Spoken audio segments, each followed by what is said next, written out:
Welcome to the Up and Adam Show. Big one, champ, Bailey, Super Bowl champ on the show. We'll talk about, of course, Super Bowl, which is dwindling down the days until that beautiful, hallowed Sunday. Brian Hoyer on the program. Think I'll ask about Bill Belichick and his snub? I mean, what fodder for sports media this morning? Let's do it.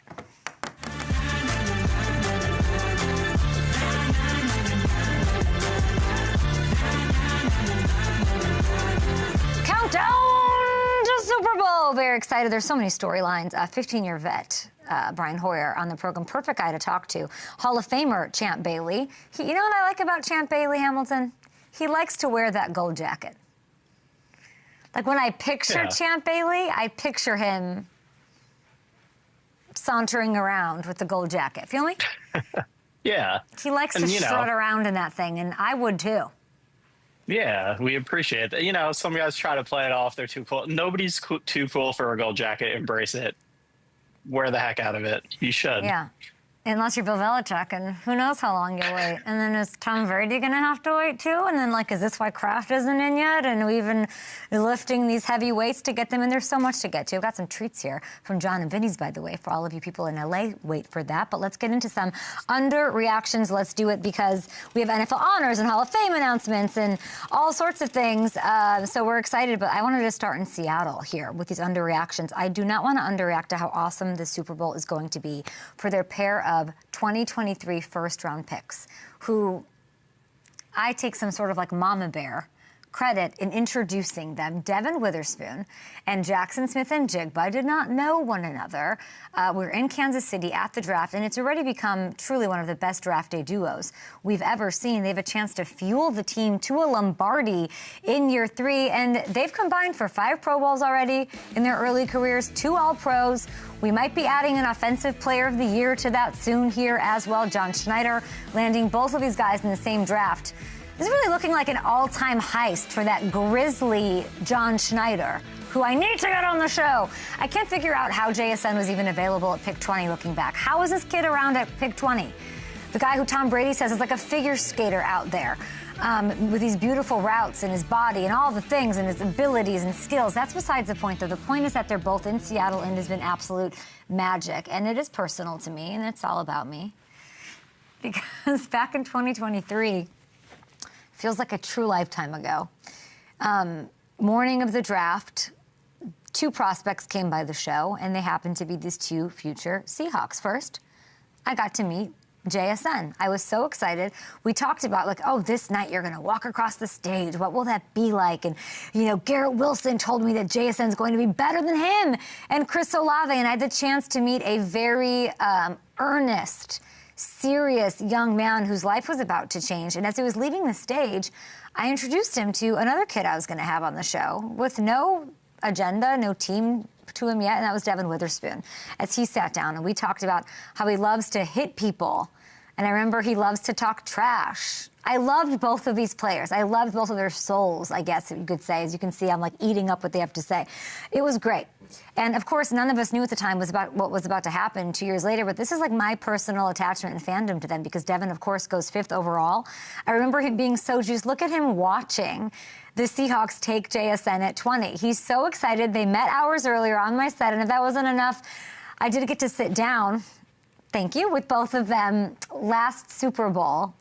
I think they were there on behalf of Bounty as besties. We reflected on this, and I watched the interview back with my producer, Brian, here earlier this week. I believe we were blessed enough to have the Lombardi trophy on set, as we do from time to time, and this sort of got me in my feels. What would it mean to you guys to get to hoist this and touch this one day? It's 7 pounds. I couldn't even describe the feeling. I just can't wait to when it's my turn. Have you visualized it? How much thought do you put into that moment? Put a lot of thought to it. That's the reason why we can work hard in the off season. You know what I'm saying? That's the reason why teams trade and try to sign different people, you know, to be the best team so we go out there and win that trophy. You know, I love the game, and I feel like my teammates can feel that, and, you know, I'm going to give everything, you know, to this organization to, you know, get one of those. This is less than a year ago. It feels like destiny. I remember asking them both, you're so young, you're ready to inherit the targets left by Tyler Lockett and DK Metcalf. How are you going to do that? And Witherspoon, and I could not be more excited for them or proud to have gotten to know them right after the very start of their NFL journeys together. It really feels so special, and we'll see if they get to hoist that 7-pound Lombardi at the end of next week. Okay, next up, based off of the cruel mistress that is the internet and these comments that I've gotten about Drake May and Patrick Mahomes and Tom Brady and how they're carried by their defenses and all this drama, we are underreacting to the fact, y'all, that every quarterback that has ever won anything has had a good defense. We need to stop using this stupid, well, he ought to grow defense. That is not a point to take and discredit a quarterback in the National Football League, because there have been plenty of quarterbacks with great defenses who haven't won a damn thing. But there aren't many quarterbacks who've won Super Bowls without top defenses. I'm going to prove it, so you can't argue me, but you will anyway. To put it into perspective, take a look at this. This is every quarterback who has won multiple rings. There are 13 of them. The greatest of the great are on this list. You cannot argue that. These 13 dudes have combined for a whopping 37 rings. Only 5 of those rings came without a top 10 scoring defense. Dost thou understand? Are you smart enough to understand what I'm saying? Brady, Montana, Bradshaw, Aikman, Big Ben, Elway, even all the way back to Bart Starr. They're the biggest legends to ever play the position. None of those guys won a single ring without a top-tier defense. Does that mean they don't deserve credit for winning, question marks? Question mark? Question marks? Here's what's even crazier. Come down this whirlwind with me, this tunnel. Of those 5 who won without a top defense, it's miraculously and like an anomaly. Eli's 2 were among those. Peyton's first one came with defenses that ranked in the bottom half of the league, which is so insane. It's like such an anomaly. They deserve so much credit for that. Even those defenses had Hall of Famers on them who had game-changing plays, though, right? You had Strahan, Dwight Freeney, anyone like that happens. I feel like we have we're just miserable people. We have lost the plot entirely, and this should be obvious, but apparently isn't anymore, so I'm going to say it. Being a great quarterback is ultimately about figuring out what your team needs you to do to win the game and not also lose the game, okay? Manage the game. It's a good thing, and sometimes, yes, that's throwing for a gazillion yards. We've seen it. Sometimes it's knowing when to rein it in and let other things work themselves out and make plays when you can. Check the ball down. Play it safe. Tom Brady, literally the GOAT of this. He was the best at that, and that's why he has 7 rings. Can you deny? Like, you're going to say he got carried those first couple? Like, what? And so when it comes to Drake May, at 23 years young, I'm very impressed with his ability to do what Tom Brady did, what Patrick Mahomes hath done, those other quarterbacks you saw on that list. We know he's got big game in him. We know he's got big throws in him. He has shown it all this year, and that is why he is an MVP finalist. End of story. Quickly to Josh McDaniels. Woo, this is really wordy. Okay, but I want to get this out.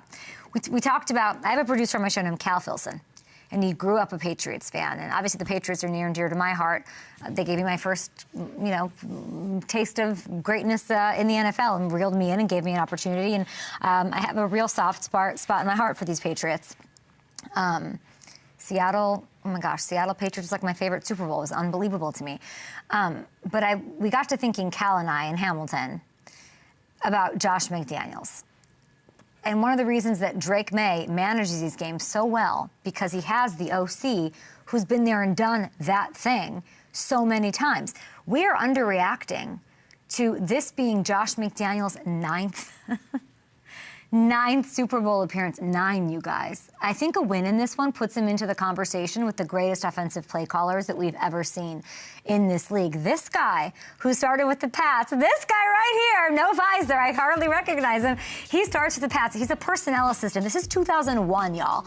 He had a shot at ring number 7 right this next weekend. That's insane. Ring number 7. This puts him, in the most impressive career arc ever. Take a look, and let me make this clear. I am not diminishing any of his accomplishments in any other season. Anyone you talk to that played under him in New England, top to bottom, will tell you what he has meant to that team, those teams that have cashed in. But to the public at large, Tom Brady and Belichick are always going to get the bulk of the credit. And maybe they should. Maybe Kraft gets a little credit, but it's, you know, you always have that, but you had Brady, but you... Fair or not, Josh has been a divisive figure in this league after things did not work out in Denver, after things did not work out in Vegas. But what he's done this year is so impressive. We're not going to underreact to it going into this. To help Drake May make the jump from talented rookie to MVP candidate, to take this offense from bottom 3 to top 3 in the span of a year, he has become undeniable, right? We can all give that to him. He doesn't have a cast of established all-pros either. I don't think McDaniels or Drake have gotten enough credit with the way he's helped draw the best out of guys on this roster, okay? The man knows how to coach an offense, a Super Bowl winning big moment offense. And whatever happened as a head coach doesn't diminish what he's been able to contribute and lead with these teams. Vrabel, phenomenal head coach. This team is not here if we didn't bring McDaniels back as well. Short break here. I have a feeling Brian Hoyer agrees with me. We'll talk to him after this. Think I'm going to ask you about Bill Belichick? You better have a great answer. Hoyer the Destroyer on the program after this.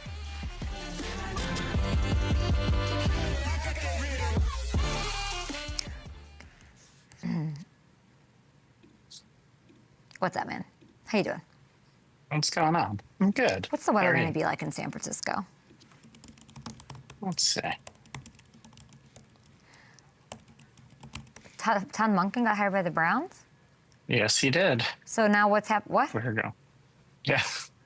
So, Talk me through Giants, this. we'll see what the Giants do at offensive coordinator. But yeah, the Browns decided to hire Monken. It seemed like the process was interesting for them because they were insistent on keeping Jim Schwartz as defensive coordinator. That's the report. And, you know, there were some of the candidates that wanted their own people, so they decided to move on. For Monken, he's 60 years old. This is probably his best shot at getting a head coaching job. So not a name that people had earmarked early in the process, but yeah. I think I'm more interested in what's going to happen with the Ravens. Well, so yeah, so he was likely moving on from the Ravens. No, of course. He was the favorite to get the Giants job. So OC job under Harbaugh. It sounded like so. Right, but what are they do? So what are they do? What do you think they're going to do? Give me Ravens at OC or the Giants? Ravens. Ravens. Like why haven't they? Why haven't they made these decisions? I imagine like a Webb would be interesting for an OC. Yeah, I would think so. I mean, Cliff is the big fish that's still out there. Yeah, what is Cliff doing? You did all that. You got ahead of everything, Cliff. Part of me thinks, like, did Cliff part ways with the Commanders when he did? Like, I thought it was like, remember I told you, I was like, there's something. He's out there. Is he just, like, in Europe right now? He could be. Like, who knows? Is he at Paris Fashion Week just, like, in Cannes somewhere? Taking a look here at the coaching carousel. I thought, you know, maybe he's he wanted some time off before he had to return to Baltimore. Maybe. But I think when you look at what he did with Jaden, like, it's exciting to imagine that. For sure. And what he was doing there with Lamar and Derrick Henry. So, yeah. All right, cool. Let me reset here.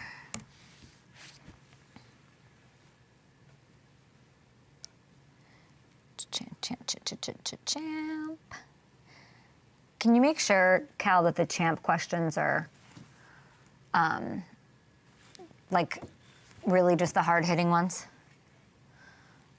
Thanks, man.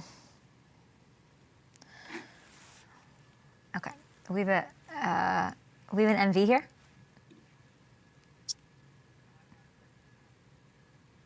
So that would be a yes. Yeah. Clutch drive by Brian Hoyer. You better fight. And Hoyer to the end zone, wide open, touchdown. They get eaten alive. 15-year NFL vet. I love that music video. Super Bowl champion. Your time to shine, Brian Hoyer. Quick Snap podcast. New episodes on Quick Snap with Brian and David Andrews every Wednesday on YouTube. What a week. What a couple of days. What a time to be alive. Where would you like to start, my friend? I mean, I feel like we got to start with the Bill Belichick not being a first ballot Hall of Famer, which is absolutely wild to me. I responded along with a lot of my former teammates and just people in the football world last night on X. Like, you can't put personal vendettas in the way of voting in the greatest coach of all time. You know it's bad when Devin McCourty is cussing on Twitter or on X, whatever you want to call it. Like that is, like, to get Devin to cuss, like, something's got to be, you know, terribly wrong. And so I think it's a terrible tragedy. If he's not a first ballot Hall of Famer, who really is? So I think people are, look, the internet is a crazy world. Like, I saw a document, people are going through the voters and asking, did they vote for Bill or not? Like, people are going to be outed because of this. But do you think they will be, or is it? I mean, if you say I'm not going to divulge what I voted, I'm just going to assume that you didn't vote him in. But don't you think somebody who voted against him is like, I voted for him, like Bill Polian, like he's saying. Yeah, well, then I guess we're all going to find out that he should be a first ballot Hall of Famer if they don't tell the truth. So it's just, to me, down the hall. It just like waters down the entire experience for me. And this is like, you know, obviously we saw it's media people, right? So then it becomes like, how great were you to the media? Like, do I have to glad hand everyone? Like with Tio, it's like your greatness on the field was undeniable to wait because you like wouldn't like you weren't like easy to deal with, or like whatever indictment you have of him. Like Bill Belichick like wasn't like asking you about your kid's like ballet recital in the 2000s, like, so you're pissed. It just seems a little, I mean, but everything is subjective. I don't know how to fix it. I mean, I don't think they should take it personally. I like, it's not like we were treated, you know, greatly by, Bill cut me 3 times, basically told me to retire.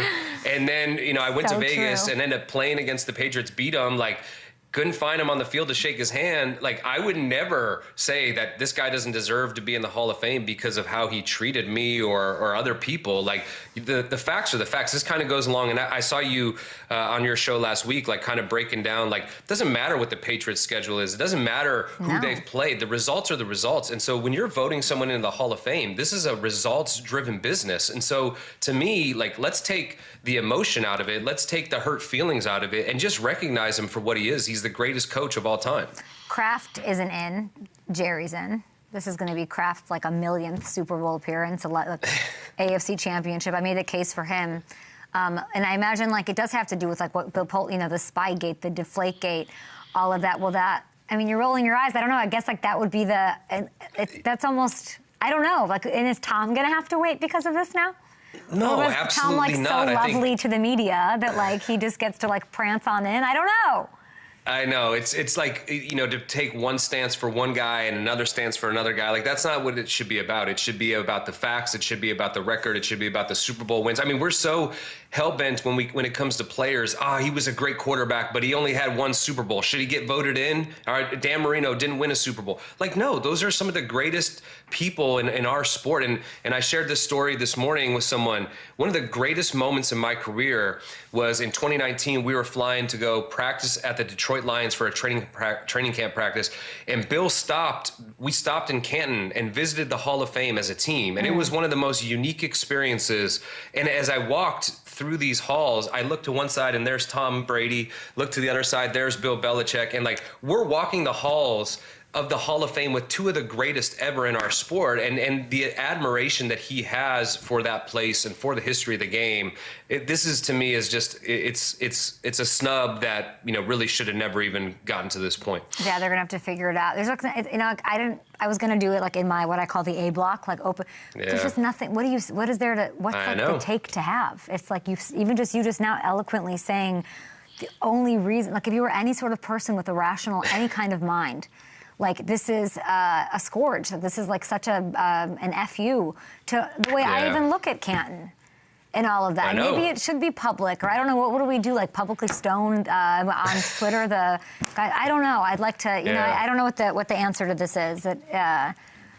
certainly not great. It's just disappointing. I mean, it's disappointing for the Hall of Fame. It's disappointing for the sport. Yeah. As much as you may not like him, the results can't be argued. Fair. Let's get to the Super Bowl, which we're also excited about. Yeah. Drake criticized. Also, speaking of like the internet of scorning, Brian, he doesn't put up by popping numbers. You know, you're not allowed to have a strong defense and still be considered a great quarterback. That's the conclusion that I've come to. How do you view the perception that Drake has been carried to the Super Bowl? I mean, I view it the way you put it last week. You talked about no quarterback has ever made it to the Super Bowl going through top five defenses. And so, yeah, the numbers haven't been what they were in the regular season, but they found ways to win the game. I mean, that throw in those conditions on the flea flicker last week, like what a call by Josh to have the fortitude to call that in that. And for Drake to execute it. And look at these throws against Houston. I actually watched the coach's tape against Houston. I thought he played really well. The interception was a Hail Mary at halftime attempt. And then the fumble that I only had a problem with was when, Mondre went the wrong way. There was a miscommunication. He follows him in the hole and he just doesn't secure the football as he's going down. So I thought he's hung in there. He's had to do what he has to win. And I look back to 2017, 2018 Super Bowls. Okay. Tom Brady has probably the greatest quarterback performance in his Super Bowl history against the Eagles, and we lose. And the next year, it's tough as hell, and we win 13-3, and we won the Super. Like, there's no asterisks next to that. Like, those are the results, and so you have to just go off of what the results tell you. I wanted to ask you, because he has been sacked a bunch, Drake. Yep. Lately, and you're the perfect person to ask. It's 15 times over the last 3. This is another good defense to add to that list, right? It's a top 5 defense, their 4th straight. Is there something I'm watching and I'm like, is there something you can do to adjust, to cut down on that negative stuff? Yeah, I think, first and foremost, Drake, he's a big, strong guy. So I think he feels confident trying to hang in there sometimes. And also he gets a little deep in his drops. He's got to help out, especially that left side. Rookie Will Campbell and Jared Wilson. Like, you got to just try to figure out a way. And I thought he did a good job last week of there were some long runs that he broke down and was able to make plays with his legs. So it's a combination of those things. I thought it was funny you were talking about Josh before. We had him on the Quick Snap podcast during the Patriots bye week, and we asked him, we kind of ask a lot of people, like, what's your favorite moment in Patriots history that you were a part of? And funny enough, he picked that Seattle Super Bowl. He just said, like, it was 2 heavyweights going against each other, slugging it out. So I find it pretty fitting that this will be on his 3rd stint in the first year back, that he's going to have a rematch against the Seahawks in this vaunted defense. And I remember him just talking about that Super Bowl when I'd be in meetings, and he talked about we had such a great plan because they were such a good defense. We knew we couldn't hold on the football. We had to be so precise. Tom was great at getting the ball out quickly. And I think he's got to emphasize that for 2 weeks to Drake May and say, look, this is the last one. You got to make sure that you protect the football. We don't want to give it back over to them. Let's make this a close game. End every drive with a kick, and just make sure, when I call a quick drop back pass, that's what's going to happen. If it's not there, throw it in the dirt. You talked about it before. Tom was better than anybody of protecting the football and throwing it away when it wasn't there. There's been some buzz about, I don't like this. Shoulder. I know. Well, there's going to be an injury report today. I don't know. I mean, I watched the film and I'm like, where could he have hurt the shoulder? He looked pretty good stiff-armed in that guy. 30 weeks of throwing, maybe? I don't know. Hey, that's part of the job. But at the end of the game, he calls his own number. He keeps it for a first down. His stiff arm looked pretty strong. So, shoulders are an interesting thing, especially when you're a thrower. He said it yesterday. He's got 2 weeks of rest. Hopefully he's getting that proper treatment. Maybe we even get him on that TB12 treatment. I know a few guys that are still up here doing that type of work. So I think he's going to be good. We'll see the first injury report. Usually you don't practice till Thursday of this week anyway. So we'll see if he's limited in any way. But I don't think he's going to go on the radio and say, I'll be good to go if he doesn't totally believe that. So give me like the worry meter on Thursday, something like what would be something that would hinder him? Like give me like the smoke signals. Yeah, I wouldn't worry until like Wednesday of next week. If there's something like he's limited Wednesday of next week, I would start to say, something might be off. But Thursday, Friday this week, like you're literally just installing your base game plan. If he can be out there doing walkthrough and doing all of those things, that technically I guess would be limited. So I really wouldn't put too much into it until next Wednesday, Thursday. Did you see my McDaniel's love fest? I loved it. I loved it. I didn't think I had that in me. I really didn't. But then I was thinking, my producer who grew up a Patriots fan, the one, Cal, who produced this very interview and listens to your podcast, of course, the new episodes that drop every Wednesday with Mr. Andrews. And he's like, we got to bring up Josh McD and all this. And I was like, holy moly, I can't believe it's that many Super Bowls and like what he's touched. And, you know, he flexed his playoff savvy, Hoyer, by secretly calling Drake's game-sealing run. He has spent years game planning against elite defenses. Legion of Boom, 2014. You know your stuff. You know the stuff. What specific areas do you think where will that show up in the Super Bowl? I just think Josh, and I've played for a lot of great offensive coordinators. I came in the league with the Patriots. It was Bill O'Brien. So I kind of learned the base fundamentals of how to play football in this offense from him. And then I played for Kyle Shanahan. I played for Norv Turner. And then I came back and really played for Josh. And just his ability to be adaptable and really figure out what's going to be best for us against this specific team. And so that may be different from the Chargers to the Texans to the Broncos to now the Seahawks. And they're all challenging defenses. So I like his experience in these big games. The best story I ever tell about Josh was in that Super Bowl in 2018. We're playing the Rams. You have those 2 weeks to prepare. We have this great game plan. We go in and Wade Phillips completely changes his defense and throws us for a loop. And on the sideline, he pulls the entire offense together and says, look, fellas, if we want to win this game, we have to scrap everything we've done. We're going to put this new package in.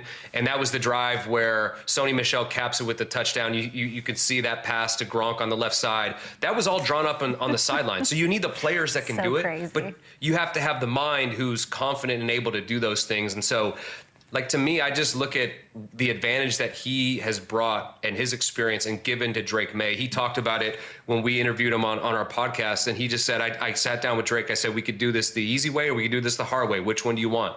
And Drake embraced it. He said, I want the hard way. I want everything. I want to climb that mountain. And he's been able to do it. And that's what's been so impressive to me. Like, I watched this 23-year-old kid have the season that he had, and I know what he's responsible for out on that field. It's unlike any other system in the NFL. He's in control of everything. And having Josh along his way, there was a moment, I think it was early in this year, they beat Carolina, and they had him mic'd up, and Drake said, like, great job, Josh. And Josh said, we're just getting started. Is that right? And I kind of got chills thinking about that. You know what I mean? They were on it, and they believed it before anybody else did. His 9th Super Bowl appearance, finalist for 2025 AP Assistant Coach of the Year. You guys were together 4 seasons in New England. If he wins this one, and this is what I contended to start my show, but I'd like, maybe you can give me where you would put, where would you put him as far as all-time offensive minds? Don't label the coordinator, coach, but all-time offensive minds. Where does he lie if he wins this one? I mean, you got to put him up there with Bill Walsh. I think he's so innovative. And, you know, people, this will start a whole firestorm. Well, he had Tom Brady. I think people have to realize, you know, Tom and this offense, it's gone from Charlie Weiss to Josh to Bill O'Brien back to Josh. This was a collaborative effort. And because of Tom's ability and the players that were there, it was able to keep growing and have this adaptability. And now here it is, and Josh is doing it with a whole new group. This is a totally different style of player than Tom was. Like, look at the touchdown against Denver. It's a design quarterback draw. Like, we weren't calling that with Tom, okay? So, and I was even there the year where we had Cam and the way he adapted his scheme for that. And you can't argue with success. I think this goes back to the Belichick argument. Like, there's been a lot of great offensive minds, but none have produced the results the way that Josh McDaniels have. On the other side, Sam Darnold, great story. Impossible to not root for. Truly the easiest person maybe to root for on the entire, on the field that day and throughout the playoffs. We've seen so many great quarterback comeback situations. What should Sam's turnaround teach me, media, front offices, scouts about evaluating young, promising quarterbacks who don't maybe live up to expectations right away? Yeah, I think my buddy Kevin O'Connell put it best. Like, organizations fail young quarterbacks before young quarterbacks fail organizations, and that's clearly the story here with Sam Darnold and going to New York and the expectations and not a good team around him, not good coaching, all of those things. And for me, as a guy who was considered a journeyman, like, I love seeing the Sam Darnolds of the world. You know, Daniel Jones before he got injured, Baker, my boy Mac Jones, who's watching this right now. I told him I was coming on your show. We used to talk about your show all the time. Woo-hoo! And, you know, to see him, you know, go out and regain his career playing under Kyle, like, I love this. And I think the one thing that I always look at, having played the position, you need to be good at what you do, but you have to be surrounded by the right people. It's just it's too hard of a position to do unless you have the people that believe in you, that are gonna buy into you and support you. You're gonna have the coaches who coach you the right way, and the players that are gonna make the plays with you. I mean, I saw you talking before about JSN. Like, this guy is incredible. And my fellow Spartan dog, K9, Kenneth Walker, like, having those guys around Sam, he didn't have that in New York. He didn't have that in Carolina. You know what I mean? And I think people probably glance over this, but what did that year in San Francisco do for him, where the pressure was taken off 100%. His plate? He was around Clint Kubiak. He was around Kyle Shanahan. And then he goes to Minnesota. He has a lot of talented guys, and he plays really well. I mean, if I'm Minnesota right now, like, how are you feeling about letting this guy just walk out the door? And I get it. You drafted J.J. McCarthy high, but you got to be sitting there being like, man, what did we do? Yeah, that's a tough one for KOC and company to swallow, I'm sure. Darnold's the first quarterback from that 2018 draft class. I think we have the rest of them here. He's the first one to start in a Super Bowl. Love that. If you were to pick another one, the next guy from this class to make a Super Bowl, who is that? Look, I've always been a big fan of Josh Allen, and I'm not so sure about this Joe Brady hire, but to me, that signifies that we want to do everything to make Josh Allen happy, and we know Josh loves Joe Brady, and so I've always said I think he's probably the most talented player to ever play this position. When you take in size, speed, strength, arm strength, all of those things, and it's just been rough on him in these playoff runs, and this was a high pressure year because the Chiefs weren't standing in his way. But I think I have to go with him just based on who he is. He's got some pieces in place. I think they need to add, like I just said, they need to add some more talent around him. But I would have to go with Josh. Why aren't you sure about Joe? Look, I mean, you basically, the owner gets up there and has this terrible press conference and talks about the vibe in the locker room after the game and we need to change it. And then you're hiring a guy from within that system. Like, he was a part of that. So I don't doubt him in his ability to call plays, but he was a part of that system and culture that was there in place. Now, look, he may take over and the guys may play harder for him. I don't know what it's going to be, but I thought, like, after I watched that NFC Championship game, I was like, man, you got to pair Clint Kubiak up with Josh Allen. So it should have been Clint, yeah. That'd be sexy. And it's in his DNA, right? Like, the guy's dad played in the league, coached in the league. He's been around Shanahan. He's gone off on his own and he's doing really well. Like, to me, that's like the next Sean McVay type hire that you can make. To me, it's who's going to rein him in to not press. Sorry to say it. I know you love Josh. I love it. Who can help him evolve into the game managing Mahomes post Tyreek Hill? Tom you know what Brady. I wanted Buffalo to do? Tell me. I wanted Buffalo to hire Brian Flores as the head coach and Brian Daboll as the offensive coordinator, and say, look, the Patriots are back on top. I'm going to fight fire with fire. I'm going to hire a guy who, although it's different than what Vrabel's doing, knows how to win those big games. I think Flo has learned a lot from his process of being a head coach. He goes and spends some time in Pittsburgh with Mike Tomlin. He goes and spends some time with Kevin O'Connell in Minnesota and realizes, oh, I don't have to be like that New England down in the doldrums, hard on everybody all the time, and I can still be successful. And we all know that Josh really started to transform who he was as a player when Daboll took over as offensive coordinator. That's what I would have done if I was Terry Pegula, but clearly they wanted to go with someone who, was in the building and felt like they could get them over the hump. Has Tom Brady come on your show yet? No, I'm working. He owns my show. Shadow Lion is the one who produces our show, so really? we're working on it. We've had Kraft on the show, we've had Drake on the show, we had Vrabel, I'm we had hearing Josh. the guest list on Quick Snap is amazing. We just need the GOAT. We need TB12. He's never been on my show. Oh, okay. I'm trying to lure him. I've got a little shiny little 6'9" lure called Rob Gronkowski. Yeah. And I'm like, you know what you need to do is plan it with Rob. Tom's just playing hard to get. That's what I'm saying. I have Gronk on at Super Bowl, and I'm like, Tom, do you want to come promote your Ninja Blender with Danny Amendola? Like, I just got the creamy from him, man. That thing is. See, my son at least is you're obsessed. on the list, Tom. I know. Tom, you don't send me gifts. You send. If you go on Brian, I mean, he better go. This is just showing me where I am in the queue. Like if he's got to hit yours. But maybe at the end when he finally comes on quick snap, and you and David tell him. I'll say you're next up. Brian. He has been avoiding me in this program for. He's a busy guy. I don't know how he does it. No, he's not. He shows. Yeah, right. He's showing up to the opening of cereal boxes out there, Brady. Stop posting thirst traps on boats and I'm back in Miami on Instagram. Come talk to me, Tom. Here's the question for you. When's the last time you think he had some Pizza Hut? I will not answer that, but if Pizza Hut wants to sponsor me, I will eat that live. And we appreciate you so much. Brian, no problem. Quick Snap podcast.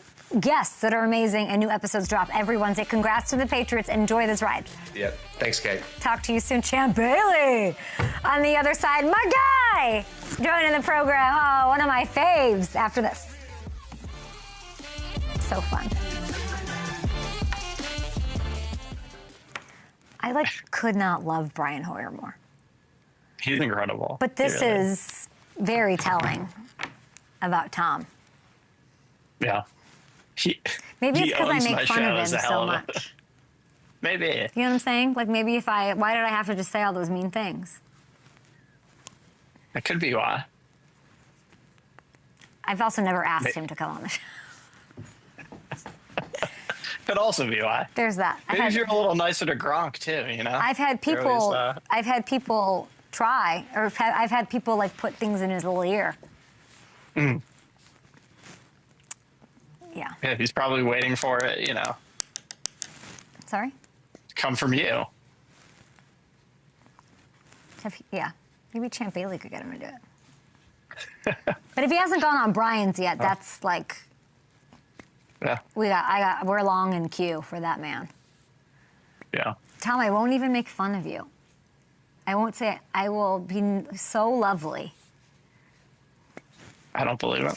You know what it is? Because all the bites that he sees are me being like, you think this 50-year-old quarterback's going to represent Team US? Like, I'm just a dick of what he sees, you know? Yeah. Coming after his ninja blunders and, yeah. I mean,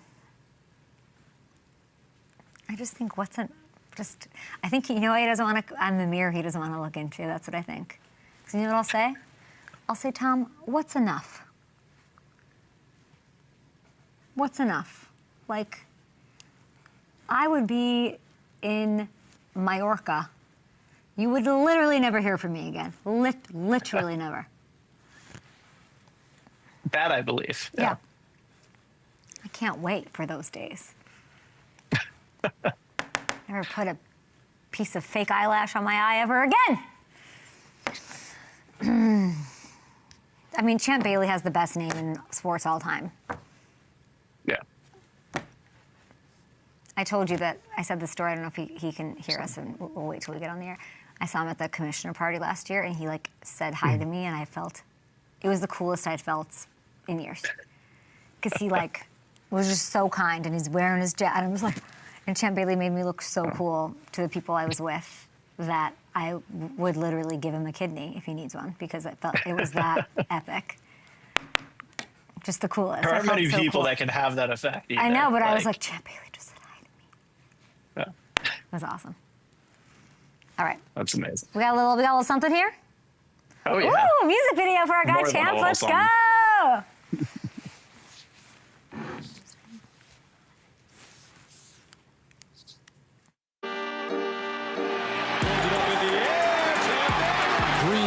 Intercepted. That's going to be a touchdown. Champ Bailey's quick reaction, getting off the wide receiver, and then most of all, what a catch. It's Bailey. Bailey taking off as a champ in the building. Next guest, a Pro Football Hall of Famer, 3-time first-team All-Pro, 4-time second-team All-Pro, 12-time Pro Bowler. He holds the NFL record for career pass breakups. He's an in-studio analyst. I love watching you on college football with TNT. Champ, how you feeling? I am great, Kay. How are you? It's good. Am I going to see you next week? It's possible. It's possible. I hope Unfortunately, my boys didn't make it, but you know, I still might show up. Who knows? I feel like with your you're just iconic. When I hope to see you. And can I tell you something? I cannot believe, Champ, that it has been 20 years since this. Talk me through, and your fans, this 100-yard interception. 20 years, my friend, in the divisional round. Oh my God. You know, a lot of people never let me forget about this. It's such a bittersweet play. As you know, the sweetness is we stopped them from scoring, but then they stopped me from scoring. My guy Ben Watson just shows what it means to be a dog, and he just had to chase me down. I mean, it's an unfortunate part of my career that I have to live over and over, but again, like, we won the game, and we scored on the next play. So I was going to say, Broncos scored anyway, though. They did. You faced that Tom Brady and Bill Belichick 10 times during your career. As a member of the most sacred Gold Jacket community, you hear Bill Belichick, not a first ballot Hall of Famer. What are your thoughts? Wow, I'm surprised. I would love to know the reasoning behind not voting for him, because I could see on one hand why some people wouldn't, and I could see on the other hand why he should be a first ballot Hall of Famer. And, you know, there's a lot of questions around, you know, his time as a head coach. You know, you got Spygate and all these other things that happen. So you have that to worry about. Also, he was never very kind to the media. So, and what I've understood throughout my career and before, and definitely after, is, you know, your relationships with the media determines a lot of the awards you get. So I don't think it diminishes what he's done. I mean, he's still a 8-time Super Bowl champion. I mean, the guy has done it all, you know, from a success standpoint. So, you know, it's unfortunate that we're here, but look, there's other guys that deserve to be first ballot and that I can name that aren't first ballot, but they're still Hall of Famers, and he's one of them. You're not saying it's undeniable wrong decision to not have him in. You can see, maybe it's not fair that the media determines it, but it's certainly the way that it is, so you should act accordingly if you want it to be an easy street slam dunk. Yeah, because, I mean, look, life is about relationships, and a lot of times what you do, whether good or bad, isn't the determining factor. So it's unfortunate. I know what he did on the field. Nobody really did it better. And, you know, regardless of all the scandals, he's still one of the better coaches that have ever done it. So he's going to get in no matter what. And like I said, there's several guys that should have been in first ballot that didn't. And then, you know, here we are, unfortunately, talking about it in this fashion. But it is what it is, man. It doesn't diminish what he's done. They're back in the Super Bowl, his former Patriots. We'll get to that, of course. But this was news this morning, champ. Todd Monken is the Browns head coach earlier. 2 national championships at Georgia as the OC. Knowing Shador, what do you make of the fit? Man, look, this dude is one of the better offensive minds that we've seen in the game. He did it at the college level with my Bulldogs a few years back. Won national championships. Then he goes to the Ravens and sort of reinvents how Lamar Jackson plays the game. Look, the guy's obviously an offensive genius. I want to see what he does with a true pocket passer like Shador Sanders. So, you know, I think, you know, as long as they get together and start going over what it means to play in his system, I see great things for Shador. He's obviously talented enough to play in the league. Now it's just taking this game to the next level. Broncos fans are turning the page to next season before we even get to this game that'll be up in the Bay Area. There's some good, like, they have the 12th most cap space. They have $35.5 million. They're not paying Russell Wilson's bills anymore. What's the one upgrade, champ, that you want to see this Broncos team make? Probably running back, you know, and I'm not just talking about personnel. I'm just talking about the commitment to the run. I feel like for some reason it just hasn't been consistent enough. And I'm sure Sean Payton's aware of that. But it's just being more productive in the run game. I mean, at this point, you still have a young quarterback. So the most important thing is to protect him at all costs. And the best way for me, historically, is just run the ball. And, you know, I think the more they could do it, the better off they'd be. It definitely keep the defense fresh and keep your quarterback in situations where he could play action more and push the ball down the field. That's what they did early in the Bills, not the Bills game, but the Patriots game. You could tell if they could just run it a little bit, it opens things up in that offense. And I think going forward, that's what you want to build around Bo Nix, a healthy Bo Nix. I'd like to see a pick 6 in Super Bowl 60. I'm manifesting it. Yeah, I would. If you kind of close your eyes and you imagine it, how do you see that happening? Who's most likely? Ooh, you know, I'm going to go with Witherspoon from Seattle. I'll give him, you know, solid guy. I love watching his tenacious approach to the game. I mean, the guy's all over the field. He's making plays. He's worthy of a pick six. I'll put him out there. And, you know, with Seattle's historic defense, I mean, it's funny. Like, they're looking like the Legion of Boom a little bit here, but I won't go that far. But at the same time, man, they're in the Super Bowl. So hats off. He's plus 7,500 to score on FanDuel Sportsbook right now. If you guys want to listen to the Hall of Famer, what he says, I could see it happening as well. And the matchup I really love, when I say Christian Gonzalez and JSN, what comes to your mind? Oh, my God. I mean, I hope there's a matchup there. But, you know, I got to give Seattle a lot of credit. They move him around pretty well. He's savvy. 100%. Oh, my God. Nobody's been able to cover him all year. So, how come? You know, I feel like they dial up plays to get him open, but when you watch him on individual one-on-one type routes, he is so deceptive. And his quickness out of his breaks, he can catch everything. He's tough.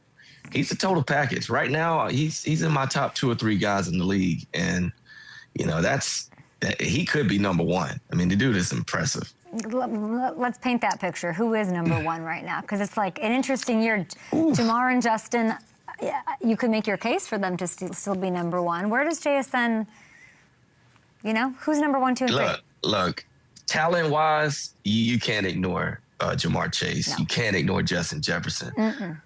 But, boy, Puka Nacua got a lot to say about that. and this dude, JSN, is right there. And it's really just him doing it again, right? I feel like this was his breakout year.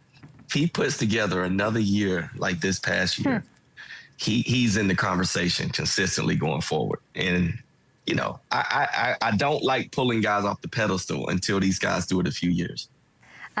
You know who could lock up and take care of JSN is you. I would pick you in that battle. A young me, of course. How would you do it?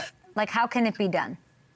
Well, the best way I've challenged guys is to be in their face. You know, I'm a long, big corner, so anytime I could get in your face, get my hands on you, disrupt things, that's the best way, or it gives me the best chance to win the down. So that's what I would do. I would obviously love to watch more tape to give you a better answer, but you know, if I go out there raw without any knowledge, that's what I'm doing. Yeah, loving all of that. Do you want to give me a pick? How you think this is going to go? I can't pick against Seattle. And the reason I say that is their defense is solid. Their offense is explosive.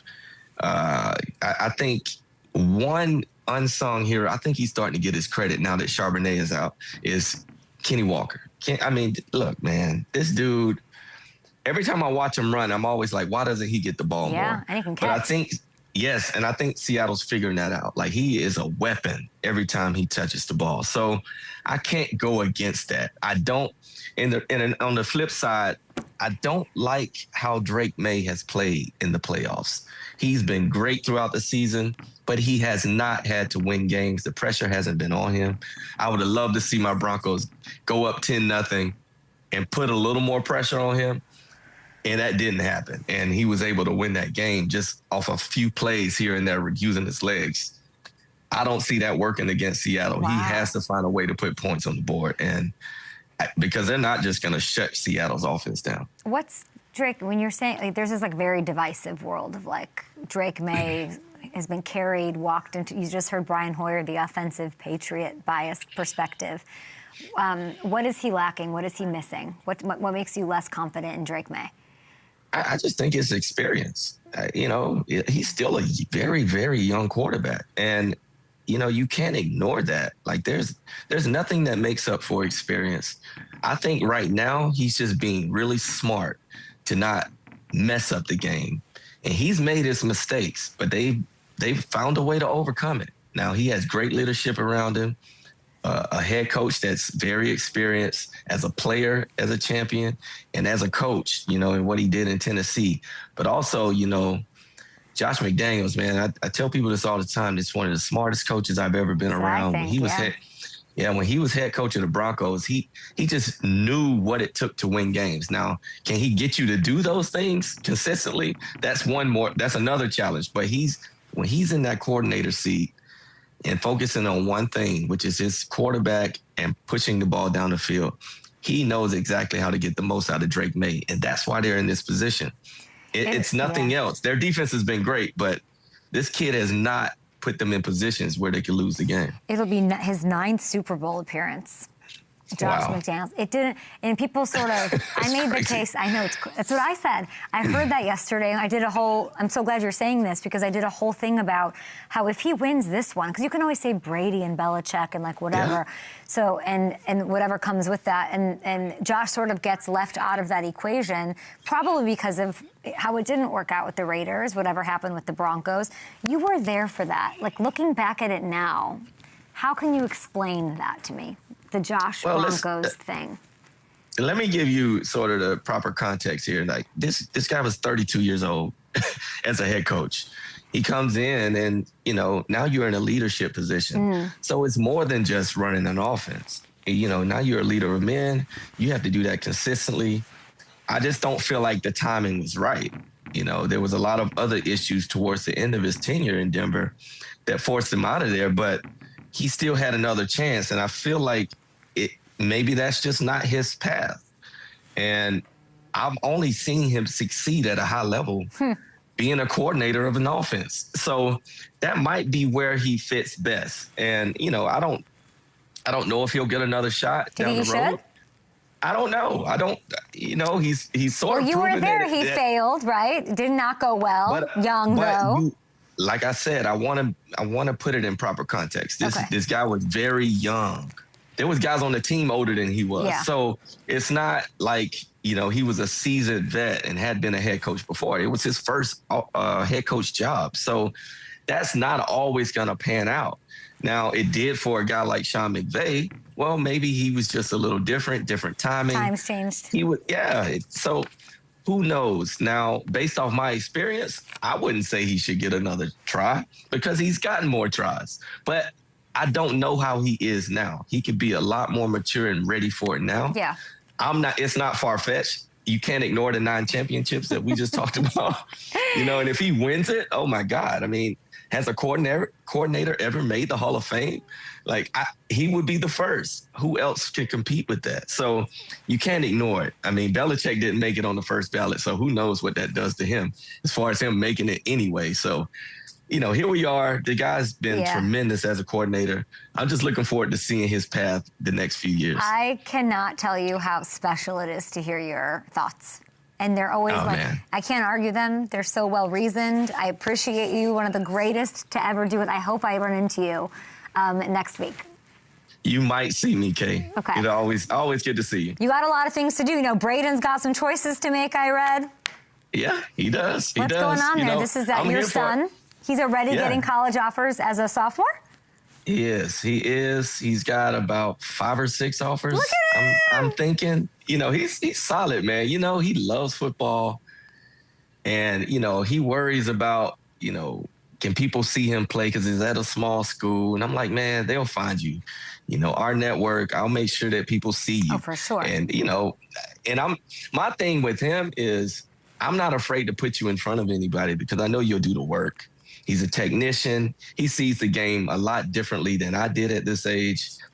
I mean, the sky's the limit for him. I mean, he's a tremendous athlete. He's working on track right now, so I let him go through his cycles of different sports. He's put baseball down. He put basketball down, picked up track, but he's a football player, and we all know it. And he puts in the work, so that's all I can ask for. Champa, I don't know. I heard he's got a Georgia Tech interest as a proud he does. I don't know college ball, but I know as a proud Bulldog, I don't know how you like that. You would let him suit up for them? Okay, look, when it comes to your kid, look, I found here's a good example. I found myself in Knoxville. Go ahead. In Knoxville on a Tennessee visit, rocking Tennessee gear. It felt weird, but it's my kid. So it's like, what do you mean? I'll wear anything if he's on the team. So that's how I look at it. I'm a dog for life, and he is too. But at the same time, look, I gotta support him through this process. It's a business, baby. I love that he plays. Absolutely. I like those highlights. He plays, both sides of the field. He's on offense, a wide receiver. We love that for him. Man. Yeah, congratulations to him. Happy to give him some love here on the program. Champ, you're the absolute GOAT. Thank you so much. Thanks, Kate. Always good seeing you. Good luck to you. Everybody check out the movie you produced, by the way, signingtonyraymond.com. Yeah, you do your homework. I love it. My producers are amazing. I know. They teach me all sorts of things. Oh, yeah. We'll be streaming next month. Bye. Yes, ma'am. Good to see you. He probably doesn't remember that moment, Hamilton. So I don't want to bring it up. Oh, okay. No, not surprise. Surprise. I just want to talk about my John and Vinny's. Surprise. Back on the Evan Adams Show, big thanks to Hall of Famer Champ Bailey for being on the program, and of course to Brian Hoyer. We have the best guests, and we're going to be at Super Bowl next week, Tuesday to Friday.